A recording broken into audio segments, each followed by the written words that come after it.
The word budget itself, we've heard a lot of times. Budget is an expenditure statement for the next, like how a family plans. So this year I need to pay this much of school fees for my children. I need to meet this many expenses. I need to pay the EMI for my house, or I need to pay the EMI for my car. You're planning the expenditure for this particular year period of time, and you're deciding how much of money to keep to what. Budgetary controls are the expenditure statements, like how families plan for their expenses and they decide on the expenses that are to be made based on their earnings. Budgeting is a device for getting the control.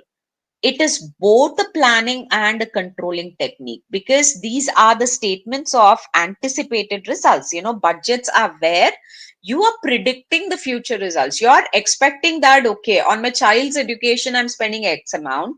On entertainment, I'm spending X amount. On my education, I'm spending X amount. On my family, I'm going to spend this much. So you're preparing a budget. You're anticipating a result and you're saying you don't want to go beyond that. So companies also do it, which are the expenditure statements. So budgets in financial terms are the revenue and expense budgets, capital budgets, where you prepare an expenditure statement for the investments that you want to do for a future period of time.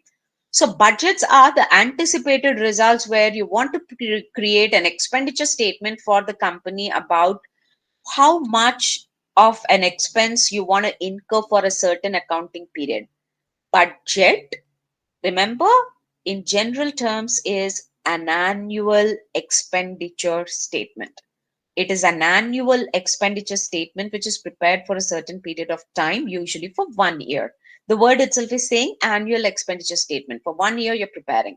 So budgets are statements for anticipated results, both in financial and non-financial terms. Financial terms means earlier we have seen the financial controls, a revenue control or an expense control or investments control. So in financial controls, you might try to plan and decide how much is the extent of investment you want to put in, or how much is the revenue you want to get, how much expenditures you want to keep in control of.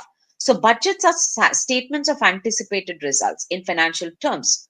In non-financial terms, it is just the numbers that you want to keep a control on: physical sales, units of production, etc. So budgetary controls are one